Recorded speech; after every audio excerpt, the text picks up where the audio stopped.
மணிப்பூர் சகோதரி நிர்வாணமாக அழைச்சு வரப்பட்டது ட்ரெய்லர் என்றால் மெயின் பிக்சர் எப்படி இருக்கும்? 73 ரூபாய் வித்த பெட்ரோல் டீசல்களை இன்னைக்கு 100 தாண்டி இருக்கிறது. ட்ரெய்லரே இப்படி இருக்குன்னா மெயின் பிக்சர் எப்படி இருக்கும்? அண்ணே அண்ணே உன் வயிற்று எனக்கு புரியுது. யாரு பேசணும் ஒரு அருகதை இருக்குல்ல. அண்ணாமலை அவர்கள் சில மாதங்களுக்கு முன்பு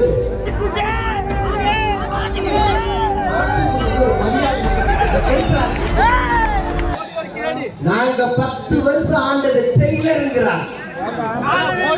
எது ட்ரெய்லரு?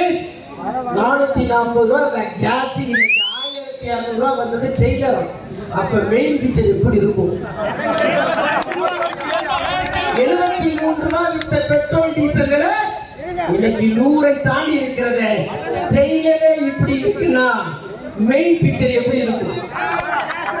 நல்லா புரிஞ்சுக்கங்க. என் மணிப்பூர் சகோதரி நிர்வாணமாக அழைச்சு வரப்பட்டது ட்ரெய்லர் என்றால் மெயின் பிக்சர் எப்படி இருக்கும்?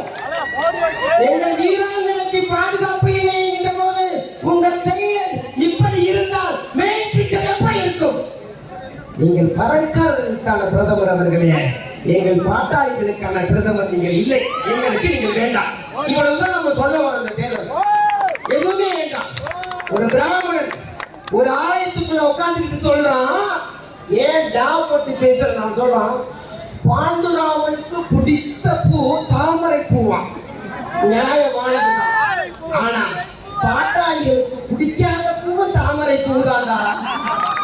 எனக்கு பிடிச்சதுன்னா பாட்டாளிகளுக்கு பிடிக்காத வந்தோம்.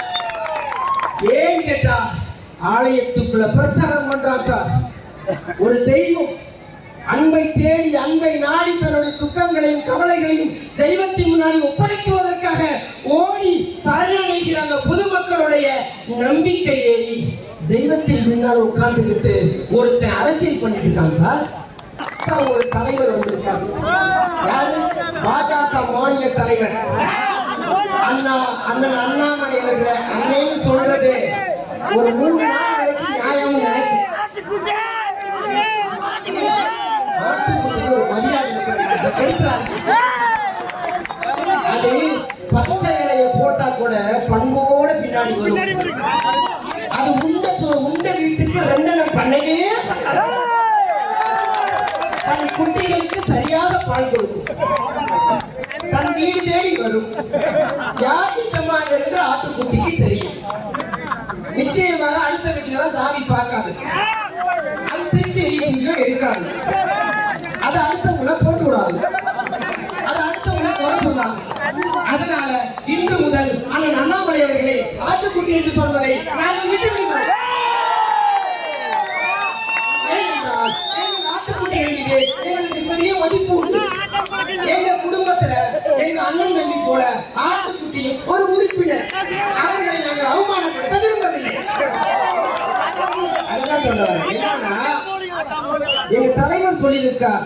என்ன சொல்லியிருக்கிறார்னா, தனி மனித விமர்சனம் என்பது அரசியல் இருக்கக்கூடாது என்று. அண்ணே அண்ணே உன் வயிற்று எனக்கு புரியுது. உனக்கும் சேர்த்துதான் பேசுறேன். அமைதியா யாரு பேசணும் ஒரு அருகதை இருக்குல்ல. அண்ணாமலை அவர்கள் சில மாதங்களுக்கு முன்பு ஒரு பேட்டியில சொல்லியிருந்தார், கோயம்புத்தூர்ல வெயில் அதிகரிச்சதுக்கு திமுக தான் காரணம். இவ்வளவு பெரிய கண்டுபிடிப்பு. ஏமா நீங்க சொல்லுங்கம்மா, நீங்க இப்ப ஸ்கூல் போயிருக்கீங்களா? வெயில் அதிகரிச்சா திமுக ஆட்சி வந்துச்சா வெயில் அதிகரிக்குமா? இல்ல ஆளும் வச்சுதான் வெயில் அதிகரிக்கிறதுக்கு காரணம்னு சொல்றாருன்னா உங்க மூளையை பார்த்து நாங்க வியந்து போறோம். அப்ப நாங்க என்ன சொன்னோம், தயவு செய்து நாங்க இப்ப இது சொல்றோம், நாகரிகத்துக்கு கட்டுப்பட்டு எங்களுடைய பண்பாட்டுக்கு கட்டுப்பட்டு அரசியல் சட்டத்துக்கு கட்டுப்பட்டு ரொம்ப நியாயமா நேர்மையா விமர்சிச்சுட்டு இருக்கிறோம். இன்னும் ஒரு முறை எங்கள் தலைவரை பற்றியோ அல்லது மற்றவர்களை கூட பற்றியோ தரக்குறைவாக பேசினார்கள்.